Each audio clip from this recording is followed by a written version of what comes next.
امام سے کسی نے کہا، امام کا بڑا دسترخوان تھا، کیا کمال کی روایت ہے، جب پڑھتا ہوں کتاب میں بھی اور جب منبر پہ پڑھتا ہوں بہت ایک عجب کیفیت میں ہوتا ہوں۔ سورہ تکاثر کی 8ویں اور آخری آیت ہے، ثم لتسألن یومئذ عن النعیم، وہ دن وہ ہوگا کہ جس دن تم سے نعیم نعمتوں کے بارے میں سوال کیا جائے گا، نعیم کے بارے میں سوال کیا جائے گا، نعمت کے بارے میں۔ چھٹے امام کے گھر پر دسترخوان لگا کرتا تھا، صرف امام حسن کے گھر پہ نہیں لگا کرتا تھا، چھٹے امام کے گھر پہ بھی لگا کرتا تھا۔ تو ایک دن بڑے اچھے اچھے کھانے مولا کے گھر پر تھے، روغنی نان، سادے نان اور میٹھے کی کچھ ڈشز کھانے کی۔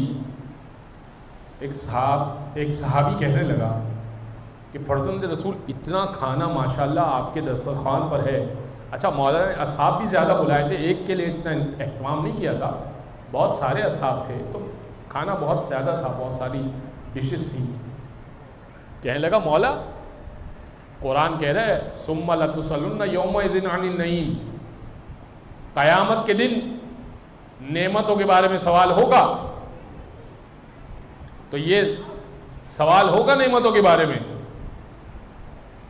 اب کھانا کھا رہے سب، اور اس نے یہ آیت پڑھی، امام نے کہا کہ اچھا ہمیں سکھا رہے ہو، ہمیں بتا رہے ہو۔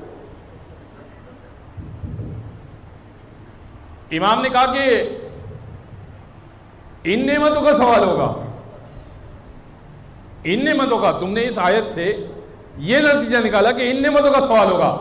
امام نے عجب جملہ کہا، امام نے کہا کتنی عجیب اور کتنی گویا کہ گری ہوئی بات ہے کہ کوئی شخص کھانے پینے کو دے، اس کے بعد حساب کتاب لے لے۔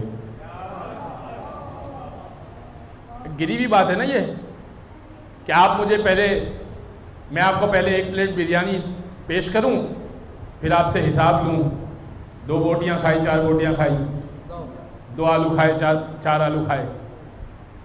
یہ تو انسان کے ساتھ نہیں کرتا۔ تو اس سے کہا پھر فرزند رسول یہ کس نعمت کے بارے میں سوال ہو رہا ہے؟